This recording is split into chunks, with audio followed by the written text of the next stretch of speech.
still believe na darating din ang panahon na magiging maayos ang lahat. I still believe na mamahalin mo rin ako. Oh. I still believe, kayo naman, dugtungan mo. O, diba? Happy Friday, ka-vibes! Welcome to Love Me, Kathy G. Kasama nyo na naman po, of course, ako, ang guidance nyo sa usaping pag-ibig. Kathy G, kamusta naman, ka-vibes, sa Friday na naman?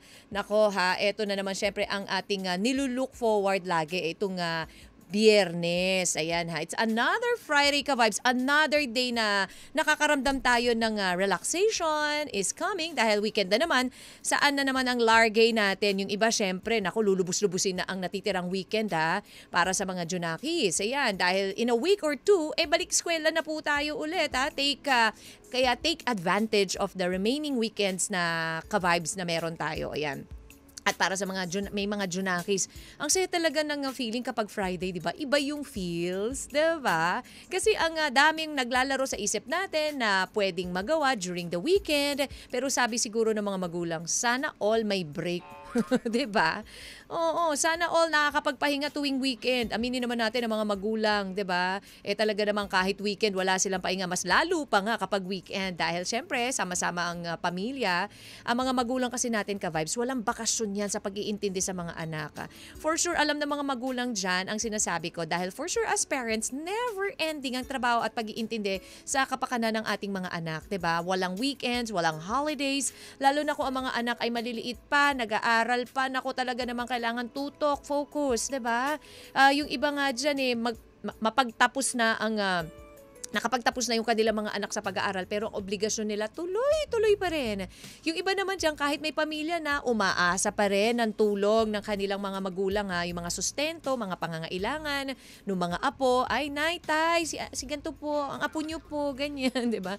Kaya hindi talaga natin matatawaran ang trabaho na ginagawa po ng ating mga magulang sa ating mga anak. Ayan ha, sa kanilang mga apo. Kaya please lang huwag kang pabigat. Nako, kidding aside, siguro hindi lang talaga natin matiis sa mga magulang. Hindi lang tayo matiis ng mga magulang natin na pabayaan tayo, mga anak nila, 'di ba? Na tayo rin bilang mga magulang, pabayaan yung mga anak natin, lalo na sa kultura nating mga Pilipino na minsan kahit na may pamilya na, may mga anak na nakatira pa rin. Ito yung, 'di ba, extended family. Siguro nasanay lang tayo sa ganung setup, ka-vibes. Or siguro likas lang talaga na sa ating mga Pilipino ang may close family ties na hanggat maaari magkakasama sa iisang bubong, di ba? Hanggat papare, yung mga magulang natin, lahat kayo kung pwedeng sama-sama kayo sa isang bahay, kahit may mga asawa na kayo, di ba? Yung mga ganon. Unlike sa ibang western countries na kapag ikaw ay 18 na, ay nako, kailangan mo nang tumayo sa sarili mong paano. Kaya minsan, di ba, dapat na i-consider din natin yung ating mga magulang. Isipin rin natin yung hirap na dinadanas nila simulat sa na ipinanganak tayo, lagi nalang naghihirap, Kati G, di ba? Sana bigyan rin natin sila ng break. Bigyan natin, like a weekend, di ba?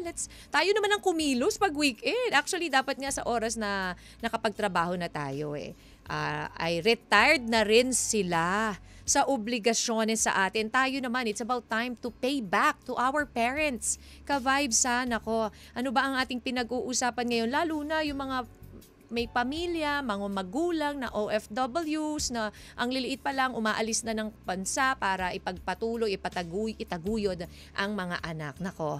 Sino dito yung may mga magulang na OFW? I'm pretty sure you makaka-relate kayo sa ating story for today. Ang story po ni Frida. Nako, ang ating pong letter sender na si Frida na isang ina. Ano nga ba ang kanyang pinagdadaanan ngayon at napasulat po siya sa atin. Abangan niyo po yan, ka-vibes Kaya talaga nating pahalagahan ang ating mga magulang, OFW man sila or hindi. We should always remember na tumatanda rin sila at kailangang magpahinga. Siyempre, samahan mo ko dito sa Love Me, Kathy G. Bisitahin niyo po ang aming FB page, 92.3 FM Radio Manila. Also, ang aming YouTube, IG, and TikTok. And my FB page, DJ Kathy G. Ka-vibes, walang BBTU. Magbabalik po ang Love Me, Kathy G. Dito lang sa 92.3 FM Radio Manila, your favorite music radio. Ka-vibes. Love Me. Anong sabi ni Gloria Loring? Sabi niya, we can both give to each other? Ang alin? Friends and lovers! Kayo, ikaw ka-vibes. Friends and lovers ba kayo? Diba? Minsan kasi nalilito tayo eh. Ano ba tayo? Are we friends? Are we lovers? Pwede naman nating gawin pareho yon, diba? Friends and lovers. Love me, Kathy G po. Ang inyo pa rin pinakikinggan. Ngayon pong araw po ng Biyernes, thank God it's Friday, May 30 na po. Aba, isang araw na lang, papasok na po ang buwan ng Hunyo. Kamusta naman dyan? Siyempre, balik eskwela na ang mga chikiting ha. In 1 or 2 weeks time. Balik na, nakapamili ka na ba? Ka-vibes, nakapamili na ba kayo ng mga gamit sa eskwela? Alam mo, ito yung exciting part kapag kapag pasukan, 'di ba? Lalo na sa mga nag-aaral, sa mga bata, 'di ba? Nakakatuwa, nakaka-excite yung nag-aaral ka tapos lahat bago, 'di ba? Oo, yung mula sa pambura, mula sa eraser, pencil case, bag, shoes, lahat talaga ang fresh, ang sarap-sarap pumasok sa school pag bago lahat. Although hindi naman kailangan na bago, pwede mo naman gamitin yung mga previous na ginamit mo noon kung hindi pa naman sira, 'di ba? Hindi naman necessarily na kailangan magpapalit ka ulit or every year magpapalit ka ng gamit. Kung kaya pa naman, maganda pa naman, yun muna, tiis-tiis muna. Pwedeng gamitin yung ibang gamit na yan o yung pera na yan na pambili ng ibang bagay or pambili ng baon for everyday. Nako, balik na naman na puyatan days, gising na maaga sa mga magulang, 'di ba?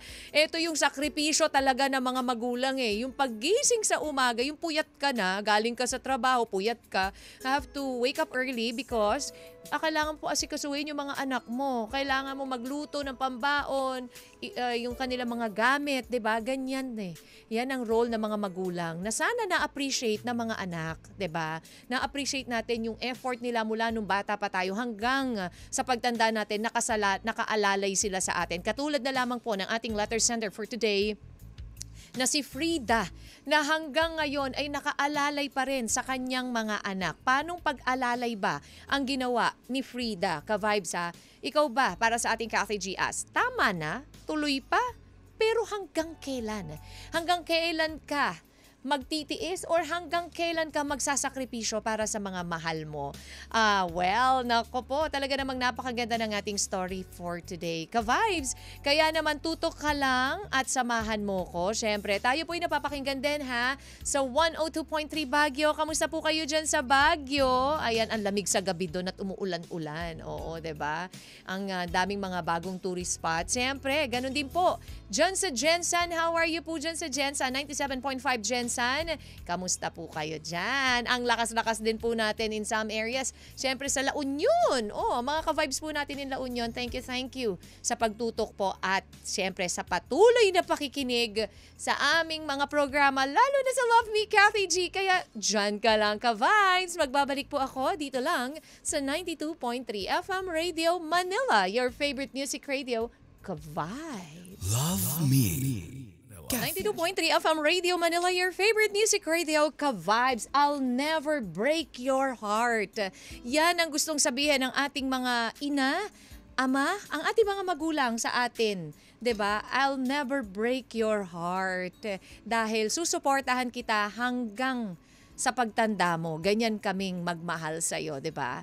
Ayan, ako ka-vibes, abangan niyo na po ang ating letter for today na babasahin galing po kay Frida. Si Nanay Frida na nag-share ng kanyang story sa atin. Ka-vibes, ang ating Kathy G as, tama na? Tuloy pa? Hanggang kailan? Hanggang kailan ka magmamahal? Hanggang kailan ka magtitiis? Hanggang sa dulo ng walang hanggan? Ka-vibes, 'di ba? Nako ha, alam niyo, syempre, marami sa atin ang okay lang, magtsatsaga, magtitiis dahil mahal natin ang isang tao, mahal natin ang mga anak natin, mahal natin ang mga magulang natin. Pero sana din, alamin natin na merong hangganan ang lahat. Ano man tong story ng ating letter ngayon na si Frida, abangan nyo na lang po. Dahil sabi nga ang tunay, wagas na pagmamahal ay hindi matatawaran na ibinibigay sa atin ng ating mga magulang. Pagmamahal ng mga magulang na masasabi nating the greatest love of all. Payuhan po natin si Frida at pakinggan ang kanyang story, ka-vibes, after this beautiful song from Whitney Houston. The greatest love of all. Dito lang yan sa your favorite music radio, 92.3 ka-vibes. Kathy G. Love Letter.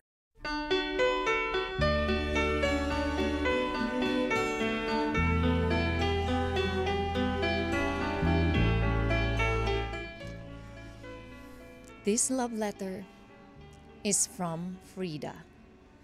Dear Kathy G, isang mapag-alang araw po sa inyong lahat.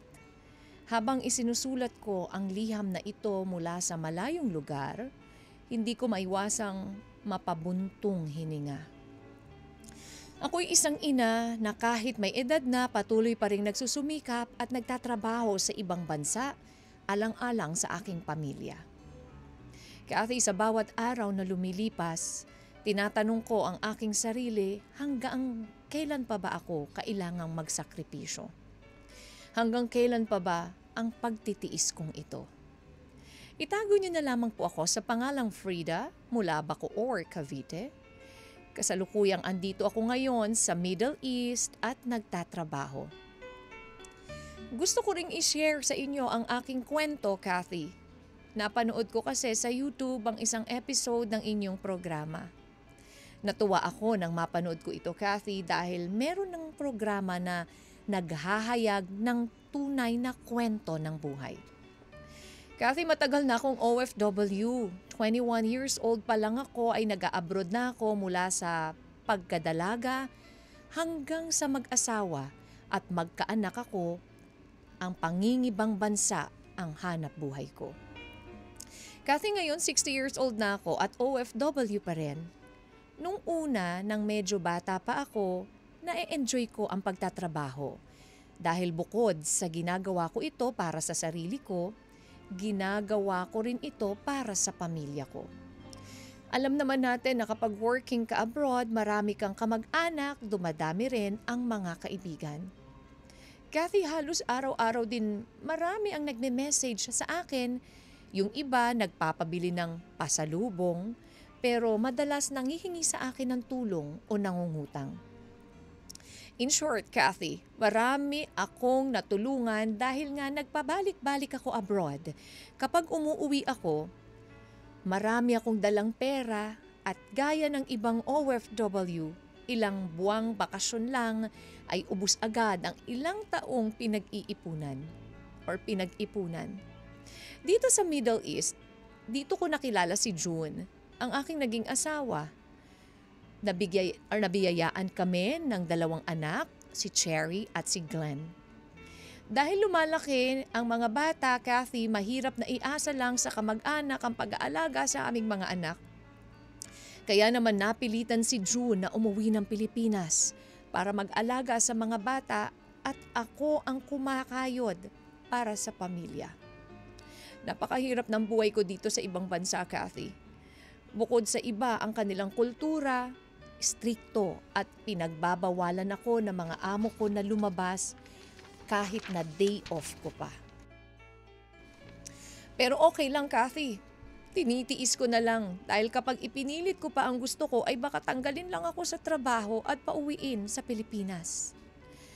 Lumaki ang mga bata, nakatapos ng high school at nakatungtong ng kolehiyo. Akala ko, Kathy, kapag nakapagtapos na sila, ay makakatulong na sila sa akin at makakapagpahinga na ako. Pero nagkamali ako, Kathy. Pagka-graduate sa college ng panganay ko, nabuntis ito. Itinawag na lang isang araw ng asawa ko sa akin na mag-aasawa na daw si Cherry. Kathy, kahit masakit sa akin, wala akong nagawa. Ang masaklap pa, ilang buwan lamang nagsamang anak ko at ang nakabuntis sa kanya at naghiwalay rin sila. Ako ang umako ng responsibilidad, Kathy. Imbis na uuwi na sana ako dahil 50 years old na ako noong mga panahong yun, ay nag-extend ulit ako ng kontrata dahil kailangan ng tulong ng anak ko at ng magiging apo ko. Ang isang anak ko naman na si Glenn ay tumigil sa pag-aaral. Nabuntis kasi niya ang kanyang girlfriend. Ewan ko ba, Kathy? Ito ba talaga ang tadhana ko? Si Glenn na lang kasi ang inaasahan ko na makakatulong sa akin pero ganun pa ang nangyari. Kathy, para lang Sa inyong kaalaman, ako rin ang bumubuhay sa pamilya ng bunso ko dahil wala silang trabahong mag-partner. Namatay ang asawa ko, Kathy. Hindi ako nakauwi. Hindi pa kasi tapos ang kontrata ko kaya hindi ako pinayagan ng amo ko. Sobrang sakit ng pangyayaring ito sa buhay ko. Halos madurog ang puso ko dahil kay June na lang ako kumakapit, iniwan niya pa ako. Lumipas ang panahon, 60 years old na ako at hanggang ngayon, Kathy, katulong pa rin ako dito sa Middle East. Nakakaramdam na rin ako, Kathy, ng mga sakit sa aking mga katawan.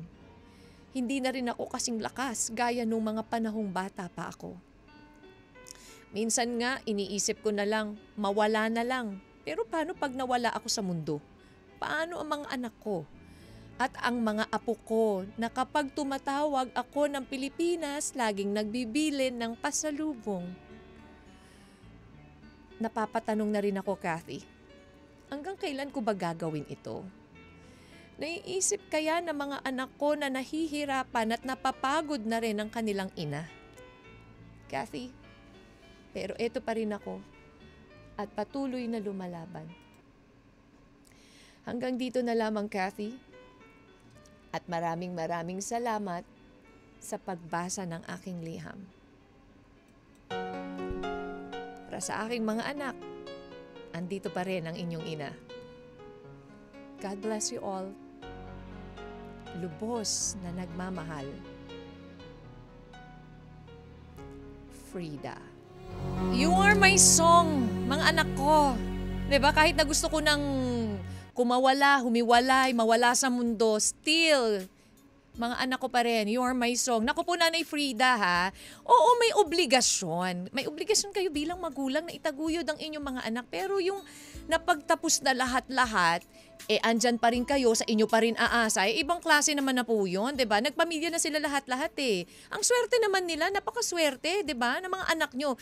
We know na mahal nyo, kaya kahit nahihirapan po kayo, hinahayaan nyo na lang. Hindi po pwedeng ganyan eh. Lalo na hindi natututong tumayo sa sarili nilang mga paa yung inyong mga anak dahil anytime na may kailangan sila, nakasandal po sila sa inyo.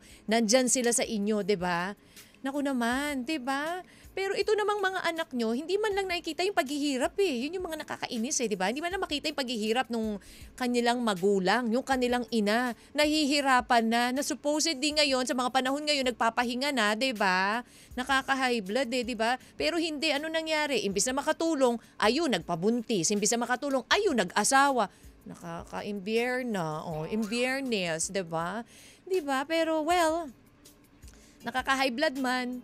Ganyan talaga ang role ng mga magulang. But sana rin naman ang mga anak na iintindihan at nakikita nila na hindi lang laging todo pasa, hindi lang laging nandyan shoulder to cry o ng mga magulang. Tulungan din natin sila, 'di ba? It's give and take. Sabi nga, 'di ba, kapag ikaw nakapagtapos ka ng pag-aaral, nakapagtrabaho ka na, it's payback time, supposedly. Pero anong nangyari? Hindi nag-payback eh. Sige pa rin, ariba pa rin ang ginawa ni Nanay Frida para sa kanyang mga anak. 0916-563-1777. Tama pa bang ginagawa ni Nanay Frida sa mga anak niya, ka-vibes? Or amin pong FB page, 92.3 FM Radio Manila. Posted na po dyan ang atin pong katanungan for today. Tama na, tuloy pa. Hanggang kailan, Nanay Frida, magtitiis ka dyan sa ibang bansa? Kailan mo kaya makakamit naman ang kaginhawaan? Sabi niya, Kathy G, okay lang, nagtitiis pa rin ako dahil ang mga anak ko, they are my everything. Payuhan po natin si Nanay Frida ka-vibes. Dito lamang po yan sa your favorite music radio, 92.3. Yan ang gustong sabihin nitong si Nanay Frida sa kanyang asawa na namayapa na si June. I need you. I need you dahil hindi ko kinakaya dahil at my age now, eto pa rin ako tumutulong sa mga anak natin. At yun naman ang gustong sabihin ng mga anak niya, Nay, we still need you kahit na eto, napagtapos mo na kami ng pag-aaral, supposedly kami na ang tumutulong sa'yo, pero eto pa rin, paasa pa rin itong patuloy na humihingi pa rin at nakasandal pa rin sa kanilang ina ang kanyang mga anak. Itong si Frida na nasa ibang bansa, isang OFW na nagtitiis para sa pangangailangan ng kanyang mga anak at apo. Nagsimula at the age of 20 hanggang ngayon 60 years old na siya. 40 years na nagtatrabaho. Ano to, 'di ba? Dahil kailangan pa rin daw siya ng mga anak niya na sana masasandalan niya na mga panahon na to. Hindi Pagkatapos mag-graduate, makapagtapos ng pag-aaral, nag-asawa, yung isa naman nakabuntis. 'Di ba? Kung hindi ka ba naman talaga ma-imbier na Allison dito sa mga junakis nitong si Frida. Pero alam niyo po ba ayon sa PSA, ang median age daw o kumbaga ang average age ng mga OFW na nagtatrabaho abroad ay 31 to 40 years old o 30 to 34 years old bracket ang nangunguna habang 25 to 39 naman ang sumunod. Ayan. Ang ating pong letter sender na si Frida. Tama pa ba to, Cathy G? Nandito pa rin ako sa ibang bansa dahil nga kailangan ako ng mga anak ko, kailangan ako ng mga apo ko. Sabi ni Renato, mahirap man ang pinagdadaanan ni Frida. Sa ngayon ay sa tingin ko po, dapat siyang umuwi na ng Pilipinas at panahon na para magpahinga. Total malalaki ng mga anak niya. Matagal na rin ang kanyang pagtitiis na hindi naman pinahalagahan ng kanyang mga anak. Dito na lang siya, gugulin ng konting panahon pa ng kanyang buhay. Mabubuhay naman na ang kanyang mga anak na kahit hindi na umasa sa kanya. Thank you po. Ayan, ang hula ko ay ina. Ayan. Thank you, Renato C. Jojo Jose, good afternoon po sa iyo at sa lahat po ng mga ka-vibes natin na nakikinig at sumusubaybay. Thank you so much. And sabi ni Farges Real, 1 is enough, 2 is too much. Pero kung naging unli na, mali na. 'Di ba? Ganun lang po yun Sa tuwing may nagkakamali, may nang aabuso, iisa lang ang ibig sabihin nun. Mahal mo ang isang tao, pero hanggang saan magmamahal? Hanggang kailan magsasakripisyo? Ang kasagutan ay nakadepende sa sitwasyon. Iba-iba ang situation, di ba? Lagi natin pakakatandaan na walang problema, sakit at bigati na habang buhay basta't alam mo kung paano lumugar at kung gaano mo hinarap ang bawat pagsubok. Sa huli, sabi nga, ikaw pa rin mismo ang sasagot sa sarili mo. Ayan. Thank you, Fire Jezreel, and shout out of course sa JC Graphic Sublimation. Deparo, North Caloocan, sina Ate Jelly, Merly, Clarissa, Maki, and Jemar. See you tomorrow, Fire Jezreel. Ayan, and sabi naman ni Vidalin Aquino, kakalungkot ang buhay. 'Di ba? Ni Frida. Ayan, ni Frida. Dapat umuwi na siya para maturuan niya naman yung mga anak niya na maghanap buhay. Yun lamang po. Thank you so much. Uy, eto meron tayo dito. From Engineer Tadeus Conti pala to, si Engineer. Wow, meron na naman siyang entry. At mukhang nosebleeding to ha, Angela. Mothers are said to be gift and heaven sent from sacrifice one's happiness just to carry the cross of the family. But then the trust for our Lord is lacking in the ingredient of molding an environment of a family life. If she insisted to be with her children in the Philippines, therefore, no one should be blamed for what had happened. Kasi nga naman, 'di ba? Ginusto niya pa rin If proper discipline is observed, they would have the opportunity to stand on their own feet and not as a parasite to depend on parents. This would be the best time for her to consider her own priorities. Time is running. Totoo naman. 'Di ba?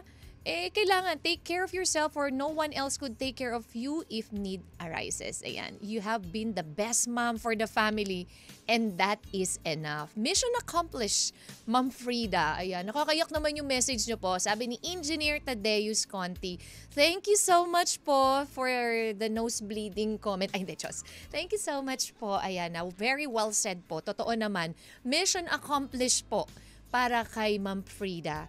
Thank you. And Ruth Santiago Blazo, kapag malaki na ang mga anak at nakapagtapos na ng pag-aaral, panahon na sarili naman ang isipin niya, dapat makapag-ipon na siya. Kasi hindi mo alam kung may anak ba na tutulong sa'yo sa pagtanda at magkasakit ka. Mahirap umasa sa mga anak. Katulad nga na sabi ni Engineer Tadeus. Thank you, Ruth Santiago Blazo. At sa lahat pa rin po ng mga naapektuhan, naku po, Standby Lerma, Figuracion, Erwin Velasco, and lahat po na nagbibigay pa rin ng kanilang payo. Miss Altesa Sino Cruz, hello to you. Happy birthday to Romy Arabit. Happy birthday, Bomi. Ba? Nagbe-birthday ka pa pala, Bomi Chos. Happy birthday to you. Ayan, May 30 papunta kami ng Pampanga. O ingat ha. Enjoy ang iyong birthday, Bomi, and Ka-Vibes, 0916-563-1777. Yan po ang ating text line. At dun sa mga huhula, i-make sure nyo lang po na meron po kayong comment at kasunod ng inyong hula at ipadala po dyan sa aming text line para kayo manalo ng 500 pesos kung tama po ang inyong hula. Walang bibitiw Ka-Vibes. Magbabalik po ang Love Me, Kathy G. Dito lang sa 92.3 FM Radio Manila, your favorite music radio. Ka-Vibes. Love Make it real! 92.3 FM Radio Manila, your favorite music radio, Ka-Vibes. The Jets, alam nyo po ba? Nako, Ka-Vibes, kamusta na po? Hinga ng malalim sa mga hina-high blood na iinis dito sa mga anak ni Nanay Frida. Ito pong ating letter sender nga po na si Nanay Frida, napasulat po sa atin dahil lang kanya pong mga anak hanggang ngayon ay nakadepende pa rin po sa kanya. Ayan na, siya pa rin po ang tumutulong at the age of 16 na dapat ay nag-e-enjoy na siya sa buhay niya bilang senior. Nagpapahinga na dahil since 20 nagtatrabaho na siya abroad, 'di ba? Pero eto ang nangyari hanggang ngayon, Kathy G, ako pa rin nagiging sandalan ng mga anak ko at ganoon na din ang mga apo ko dahil ang dalawa kong anak na supposedly sila na ngayon ang dapat na nag-aaruga sa akin, ako pa rin ang nag-aalaga sa kanila dahil kailangan ko silang tulungan financially. Ayan ako, nakakalungkot mang isipin na may mga ganitong story na merong mga anak na hindi nakikita yung paghihirap ng kanilang mga magulang. Ganun din naman ang mga magulang na masyadong pinadepende sa kanila yung kanilang mga anak. Sabi ni Erwin Velasco, for Nanay Frida, nay alam po nating hindi kailanman natatapos ang obligasyon ng isang magulang sa anak. At sa ganyang edad po ay dapat nasa bahay na lang po kayo Masayang ginagampanan ang pagiging lola at nag-aalaga ng apo. Para po sa akin, hindi na po huli ang lahat para turuan ng anak nyong tumayo sa sarili nila mga paa. May kasabihan nga tayong huwag mong bigyan ng isda ang nagugutom bagkus tulungan mo silang mangisda. Kasi pag binigyan mo ng pagkain ng isang nagugutom, mapapakain mo siya ng isang araw lang. Pero ang pag tinuruan mo siya magtrabaho para may pagkain, mapapakain mo siya ng panghabang buhay. Wow, very well said, Erwin Velasco. Thank you so much. And saying hello sa Mary Sun Corporation sa Novaliches and soon to move to Plaridel. Uy, palayo kayo ng palayo Ayan. But hello po sa inyo dyan sa lahat po ng mga trabahador ng Mary Sun Corporation sa Novaliches. Thank you so much for listening. And Lerma Figuracion, sabi niya, Kathy G, sa letter center, baka na-spoiled niya yung mga bata hanggang lumalaki at saka baka hindi rin naturuan ng asawa niya 'di ba, na maging responsible ang mga anak nila. Yung bigyan sila ng payo at dapat tumayo sa sarili nilang pa. Hindi porket magulang, hiasa na lang sa kanilang lahat. Tumatanda din ang ating mga magulang. Kaya sa mga anak dyan tulungan niyo po ang inyong mga magulang. Kaya kaya lang dahil nga sa nangyari sa kanyang mga anak, need pa din na mag-work. May hangganan po ang lahat. I-encourage niya ang kanyang mga anak na mag-work kahit call center or sales lady para makatulong at na-related doon sa course na natapos nila kasi hanggat maaga kumilos na sila. Huwag na nilang antayin pa na magkasakit si Ma'am Frida. Yun lamang po. Thank you, Lerma Figuracion, at sa lahat pa rin po ng mga nag-e-effort at nagbibigay po ng kanilang payo para po sa ating letter sender na si Frida. Thank you so much po. Na-appreciate ko ang inyong mga time na ibinibigay po sa pakikinig at pagbibigay ng payo. Hello also to Rosine Kalupig and syempre sa lahat pa rin ng mga nakatutok, Ka-Vibes. Tuloy-tuloy lang po tayo sa tugtugan kaya walang bibitiw. Manatiling nakatutok dito lang sa 92.3 FM Radio Manila, your favorite music radio, Ka-Vibes favorite. Love Me. 92.3 FM Radio Manila, your favorite music radio, Ka-Vibes, Inspector Mills. Nako, oras po natin Oras na para syempre, mag-isip kung ano bang masarap na merienda. Nako, ito po ng ating letter center nga po na si Nanay Frida. Again, tama na, tuloy pa hanggang kailan nga ba? Tama na dahil masyado niya nang inalay ang kanyang buong buhay sa kanyang pamilya, sa kanyang mga anak.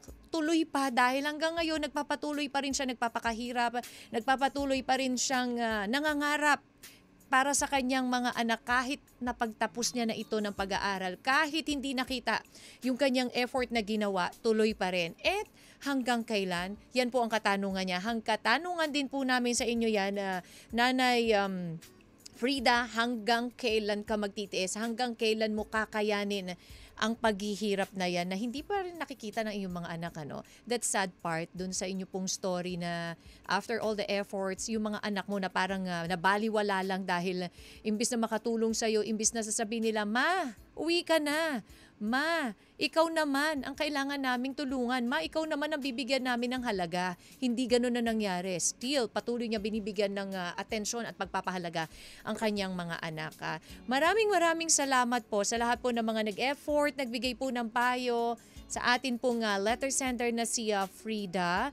Ayan, dun po sa mga nanghula na ang dami niyo po nanghula but then wala pong nakakuha ng ating tamang title for today. And alam nyo, ka-vibes, ang pagmamahal ng magulang sa anak ay walang katumbas.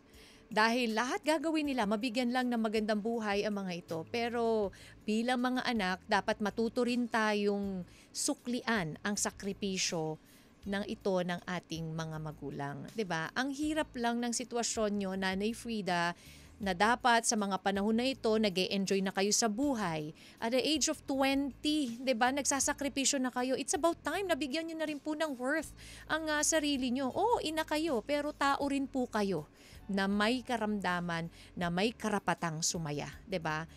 Nagawa nyo na nga ang dapat nyong gawin at ito ang maging isang dakilang ina. Kakaunti na lang po ang time nyo sa mundo. Spend it wisely. Why waste time doon sa mga paghihirap if pwede nyo namang tignan na yung kasiyahan ng inyong buhay. Again, maraming salamat po sa pag-share ng inyong story sa amin. Ang dami pong natauhan, ang dami pong nag-react actually sa akin, mga nag-PM, and na nalungkot sa story na isinare nyo. Even me, nalungkot ako doon sa story na sinare nyo na at this time, at the age of 60, senior na po kayo, magpahinga na kayo, at ang mga anak nyo naman ang dapat na tumulong at magbigay halaga sa inyo. Again, thank you for sharing your story with us. At dun po sa mga gusto mag-share ng kanila pong story, mag-email lang po kayo sa lmtkathyg@gmail.com or mag-PM po sa mag-PM po sa 92.3 FM Radio Manila, our FB page, or sa DJ Kathy G. Again, hello to Alvin Joy Cruza. Ayan, lagi nakatutok sa ating programa. Ayan. And ingat-ingat sa pagbiyahe sa mga ka-vibes po nating driver. Ingat-ingat ha. Remember, may NCAP na. Baka mamaya magulat na lang kayo, di ba? Oo.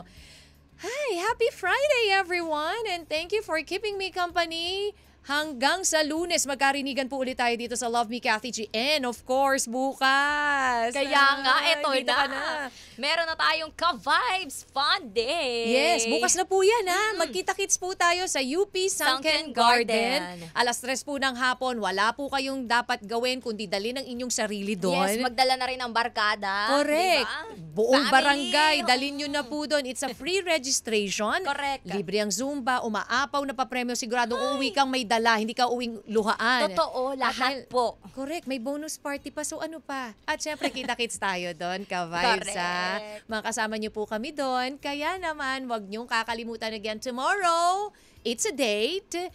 Fun Day, Ka-Vibes Fun Day, May 31, Saturday, alas 3 po ng hapon sa UP Sunken Garden. Ay, hingang malalim. Nako, Grabe. syempre. It's Friday at talagang excited din ako para bukas. Diba? Kaya Bukod naman. sa pahinga, sila na ang pahinga natin. Exactly. Nako, ka-vibes. Kaya naman tuloy-tuloy pa rin po ang ating tugtugan. At syempre, chikahan. Chikahan? Dahil susunod na ang favorite nyong merienda tuwing hapon. Ito ang Banana Crew kasama ang tambalang Jai Kim. Siyempre, DJ Jayon, DJ Kim Chorba. Susunod na dito sa 92.3 FM Radio Manila, your favorite music radio, Ka-Vibes. Love Me